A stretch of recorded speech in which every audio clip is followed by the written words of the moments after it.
Atmavandan, dear masters, as Vandanaji also mentioned that Vandanaji and me, we both are light workers and we work for Singapore and Hong Kong together as a team. And I started my PSSM journey about 2 years back with Patriji's video. I was so inspired and so much motivated that I just started a 40 days meditation without fail. And I followed it very religiously, like 3 hours a day, as he said. And then after that, I never looked back. And I st- I met Salesh and Preeti ji, my mentors and my teachers, and did a lot of workshop under senior masters. And then, with grace of Patriji, we started Hong Kong Zoom online sessions about a year back. And we have people joining from India, from Singapore, Hong Kong, and special thanks to Kalpana ji. I also got inspired from her work and lots of motivation from her. So, masters, I'm going to share with you today the topic called Brahmaviharas. So let me share a screen with you all. Just give me a minute.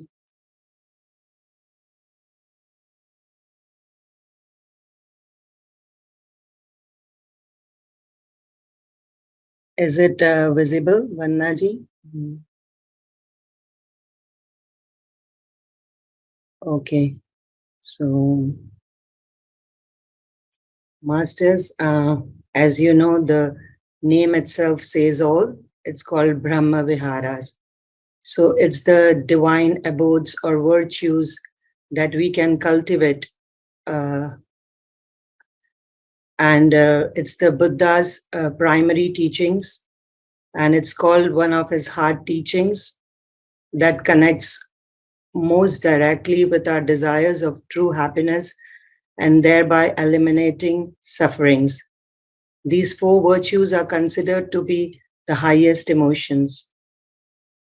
It's also called as four infinite minds or four immeasurables or four faces of Brahma or love.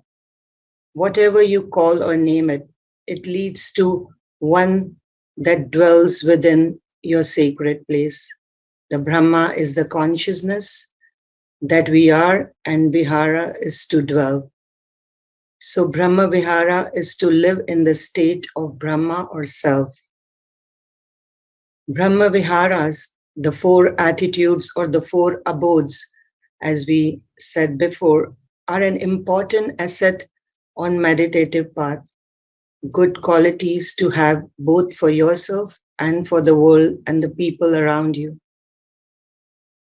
Look at these abodes or virtues as you are cultivating a garden. For example, planting the seeds and watering them and initial supporting for the growth and flourishing of the plants, and later their maintenance. But let the results take care of itself, because like you plant these virtues in yourself, water it with love, kindness, empathy, and joy. With gentle practice of attaining these virtues, you will find your behavior becoming naturally kinder, more compassionate, more open to the good fortune of others, and more stable and balanced in face of strong emotional situations. So here I would like to add that consider this whole world as a home, and how we regularly clean and maintain our home and our gardens. We need to maintain this world and instill it with good values. Brahma Vihara are not the duties to follow, it's the values that one should live with all his life. The four abodes, as we said, of Brahma, it's staying in that blissful state are as follows: loving kindness. Loving kindness is also in Pali Bhasha called metta, matriya, friendship. And we are very used to listening this word because Patriji always mentioned matriya jagat. He wanted to make a world full of friendship, full of friends. And this workshop, this celebration is a very great example of matriya jagat. The intention to promote happiness and well-being for others. Compassion, the intention to elevate the suffering of oneself and others and identifying our own and help them to be free of pain. And empathetic joy, it's called mudita. Sorry, the compassion, the second one was compassion, karuna, the intention to alleviate the suffering of oneself and others and identify the suffering of others as one's own and help them to be free from pain. And the third comes empathetic joy. It's also called mudita, the ability to take joy in the happiness and success of oneself and others. And the last and the fourth is equanimity, is called upeka, even-mindedness and serenity, the ability to maintain a balanced and even-minded approach towards all beings, regardless of their actions or circumstances. So when we keep a balanced mind and when there are no partialities and we are not biased towards anybody, then we can maintain that state and make the world a better place to live. So today we will see into each Brahmavihara and in more in detail. So each Brahmavihara is appropriate and right for a particular kind of circumstance. In uncomplicated social encounters, we can offer the face of friendliness and kindness when people are suffering. We approach with compassion. When people are happy and successful, our appreciative joy shares in their good fortune. And when the other three faces of love are not appropriate or helpful, it's the equanimous love that is present in all the situations. Let's look at these virtues in detail. Loving kindness. Firstly, when we are talking about, sorry, masters, give me a second. Firstly, when we are talking about love, we need to understand here we are talking about cultivating a friendly universe. We are speaking of the kind of love that does not carry any baggage of selfish interest or desires. For example, if I wish well for my immediate family, I can extend that desire for the wellness of the families of the universe as well. We wish Sarve Bhavantu Sukhina. May everybody be in that peaceful state and free of any pains or sufferings. And we also believe in Vasudeva Kutumbakam. The whole world is our family, not only our immediate family. As we said, the world is our home. We cannot evaluate love. This meeting is being recorded. We cannot evaluate love with material things or desires of expecting anything in return. Love is beyond physical presence, not limited to one person or the family or the group of people. Is the highest emotion that we can experience in human existence. By developing this virtue, one is creating an example for rest of the beings. Patriji offered a hand of friendship to everyone and never considered himself a guru. He addressed everyone and shook hands with everyone and said, "My dear friend," and thereby wished to create a free and happy world, empowering us to follow our breath. Your friendship or loving kindness includes animals and all other sentient beings. Kindness does not mean an action or few loving words. It could be just your time, your loving presence, your listening skills, or a helping hand. It's not necessary that we are physically present to love anybody. Love should be present itself. So, kindness does not mean an action of few loving words. Protecting Mother Earth and going green or using resources only what is necessary. Sorry, Master.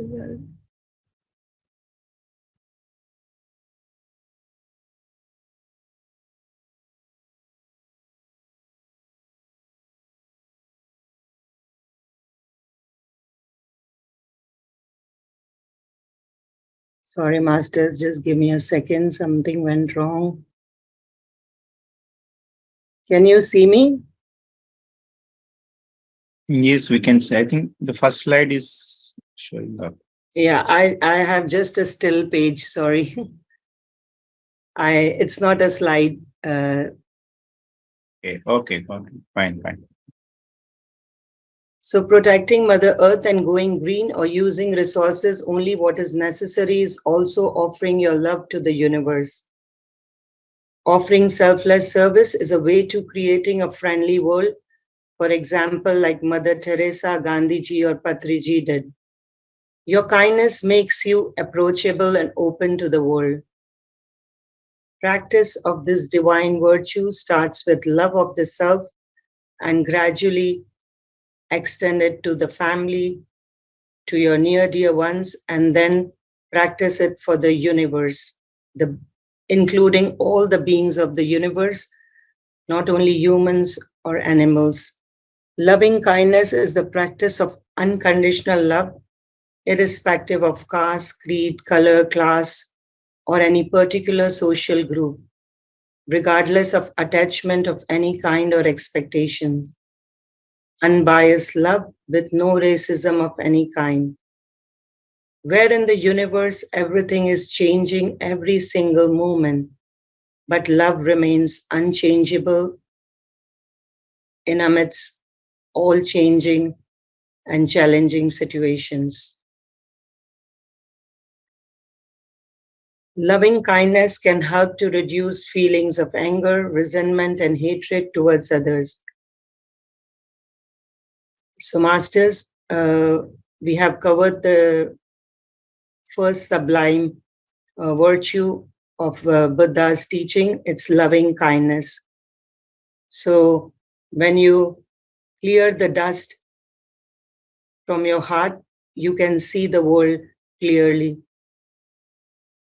And the second is compassion, wishing others to get out of their suffering or get better. This includes feeling empathy and concern for others who are experiencing physical or emotional pain. Every human being has the same potential for compassion. The question is whether we really take care of the potential and develop in our daily life. When we talk about compassion, it's without any attachment. Even we get negative response or ill treatment, we need to be firm on our foundation and our response should not be subject to other people's behavior. A truly compassionate behavior does not change in any circumstances. Genuine compassion is not based on your own projections or expectation, but rather on the needs of others. Irrespective of whether other person is a close friend or enemy, as long as that person wishes to be peaceful and gain happiness for himself and wishes to overcome suffering, then on that basis we develop concern for their problems. An unbiased state is for wishing well-being of another. In fact, for every living being throughout the universe. To keep an open heart, to be loving and compassionate might be taken as a weakness, but it's a strength that arises out of seeing the true nature of suffering in the world. Compassion allows us to be the witness to the suffering of ourselves or others. To develop this mind state of compassion is to learn to live like a Buddha, with sympathy with all living beings without exception. Buddha said compassion can't be selective. For example, we feel compassionate to humans and not towards animals. Help and serve others with the help of your loving and compassionate skills. Highest act of compassion is sharing wisdom and increase awareness so that others can eliminate their sufferings, like what exactly Patriji did. Patriji is a true example of this. He extended his friendship to everyone, no matter who they are, where they are from, a fruit vendor or a hawker. He exhibited true compassion by going door to door to teach meditation and spread awareness. Also, Patriji's strong reminder, Ahimsa Parmo Dharma, is an example of showing compassion not only towards humans but towards animals and stop the act of cruelty. And this reminds me also of Buddha. When Buddha, with great suffering, attained enlightenment, he could have gone back to his riches because he is the one who talks about the balanced path, the eightfold path of Buddha. But instead of that, he chose to be in the jungles, in the forest, and choose his life to spread awareness and wisdom. So, Buddha and Patriji are the great examples for us for compassion. So, that kind of compassion we need to show to the world, and without being partial, without being biased, that who the person is and what the situation is. Whatever you can do to be compassionate to the world, to be happy for those who are happy and successful. Mudita, empathic joy. It involves feeling genuine happiness and delight when others experience positive events or they achieve their success. Empathic joy can help to reduce feelings of envy or jealousy towards others. Like, for example, you are working in a company or a um, or in a firm, and where your colleague meets an successful opportunity of opening his own venture or his own business. At that time, you should be happy in his happiness and wish him good luck. Don't make others' success as a opportunity of jealousy or the don't create an emotion at that time of like don't be envious to them, but instead take their success, take their achievements as a inspiration, as a motivation, and then you can do good to yourself. Expressing joy in others' success can also motivate them and give them the confidence to become better. And you can also motivate the other person by being kind, using kind words, or sending them truly good wishes. So, here I want to ask you, and you can ask yourself too, when you wish somebody well for their birthdays or anniversaries or for their new job, do you really mean it? Are your wishes full of joy as they would be for yourself? Or you just doing it for the sake of just because it's somebody's birthday or somebody has got a new job or opened a new venture? We just like wish him good luck half-heartedly. So are you a truly well wisher? Here you have to consider that universe is full of abundance and full of abundant opportunities. So if you be abundance with your wishes, with sending good luck to them, then you are in an abundance mode and not in the lack mentality. So what universe is like a absorbing stone. Whatever you send, it comes back to you. So it's an also a good opportunity to send good wishes and to wish well for others so that the world becomes a very happy place, and you can get the abundance too. So even if your life is not necessarily making you happy or giving you happy opportunities, you can take this opportunity to be happy in others' happiness. This virtue encourages you to be happy for others rather than wishing ill for them. For example, if a student surpasses the teacher in their field, the teacher should practice empathetic joy by being happy for the student rather than feeling threatened. It's an egoless sense of happiness for others. So, with a true heart, be happy for others because that happiness will follow you. And thereby, we can create a happy world for everybody to live in. Equanimity, it's called upekha.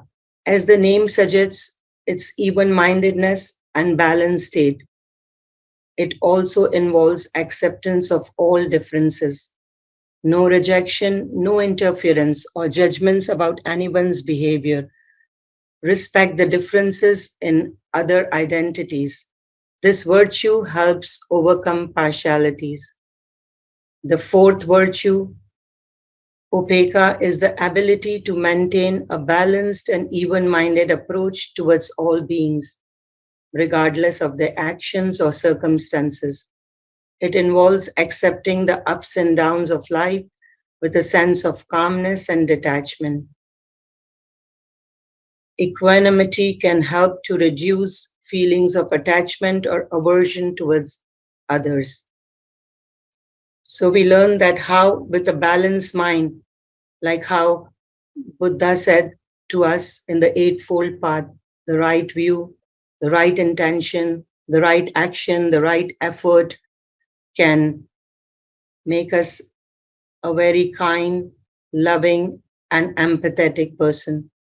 So we summarize as the time is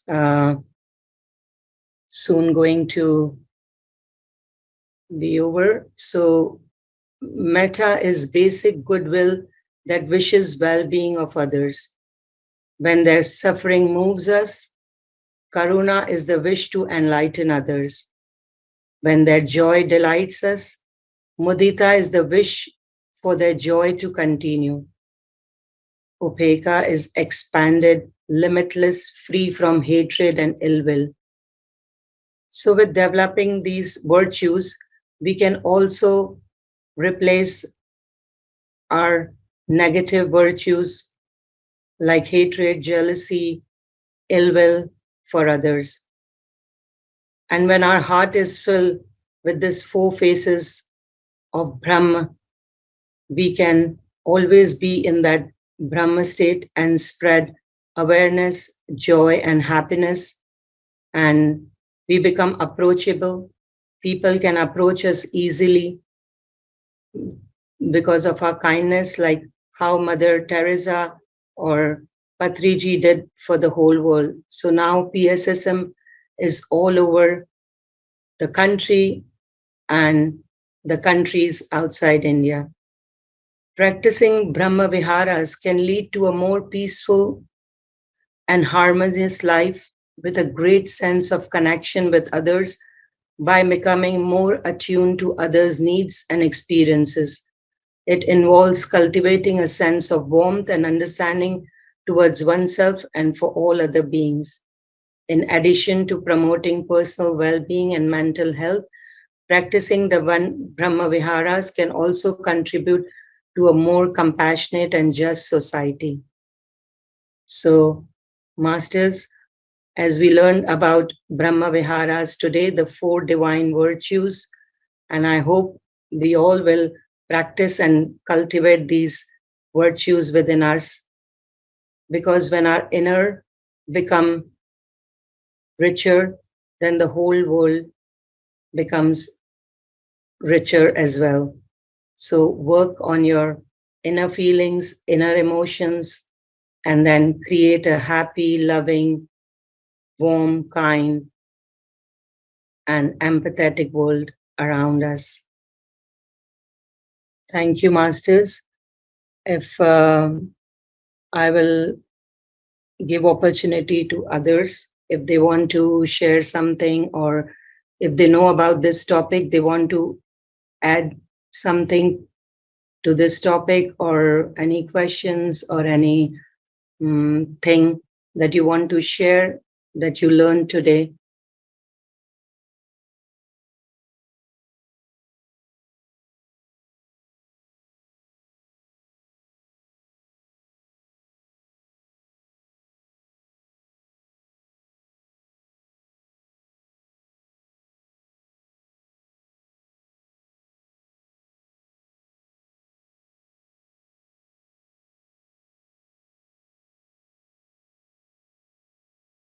Thank you, Monalji. It was really nice to learn about Brahmaviharas. I had no idea.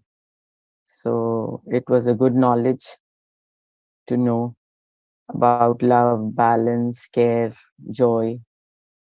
And so true that when we are wishing others, sometimes we just wish for the sake of it and don't really mean it. But whatever you send out will come back to you. So you rather do it with your heart so that it comes back to you with a full bag of joys in your life. Thank you very much. Thank you, Vannaji, for sharing the summary of what we learned today. And I hope I was able to send the message across. And thank you, dear masters, for being with me and listening to me. Thank you. So we pass on to our next master. Thank you, Moniji. Thank you. Thank you, masters. You have 3 minutes. Sir. Sorry. You have 3 minutes. Okay. So I will share my experience that Yeah. how I practice this Brahma Viharas. Like I never get any experience in meditation. So whenever other share their experiences, I feel very joyful and I feel very happy that I can listen through others' experiences and experience the joy that I get from their sharings. And also, like, this journey is so beautiful. Since I started, it's everything is like becoming like miracles around. I can see in, like, whether it's people or circumstances or anything, and you can manifest anything when you are in that Brahma state.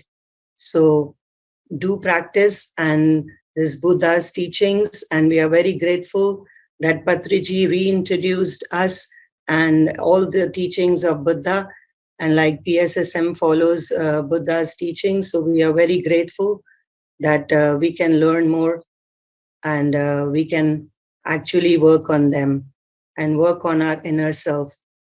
Like, it's really the richest and very valuable teachings of Buddha, and very practical.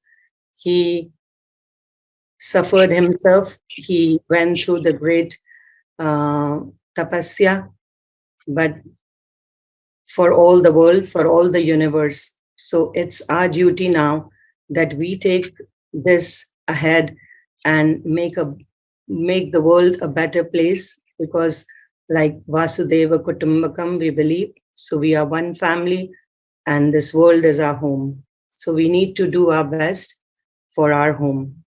So that's the message from me today. And yesterday I went to an event where I heard this um, thing, and then I want to share with you all that the speaker was talking about Swayam or Samay. So I like this and it touched my heart, because the Samay, like time, is running so fast. So if you want to walk with time, you need to work on your inner self. You have to work on your Swayam. So that's all for today. So I think the time's up now, and I'll pass it on to the Yeah. other person, the next participant. Thank you, masters. Thank you. Thank you, Mars. The Moni, the way you are saying it was very मतलब बस सुनते जाओ करके आप बोलते जाओ, ये तो आवाज भी इतनी अच्छी है ना, तो बोर भी नहीं लगता है, और लगता है और क्या सुनना है. So thank you for sharing. Yeah. Thank you to Saleji. Actually, I was quite nervous also today, so I forgot some things, and sorry for that. But thank you to Saleji that he made me camera shy. He motivated me. So true example of loving and kindness. Even we have never met, and from a distance. So like we said, that you don't need to be physically present for loving and kindness. You can just show it in any way. And he's a true example of that he motivates and everybody and inspires through his kind words. Thank you, Saleji. And thank you You to all did. the organizers, to all the team members, all the participants for this opportunity. Thank you. I'm grateful. Thank you.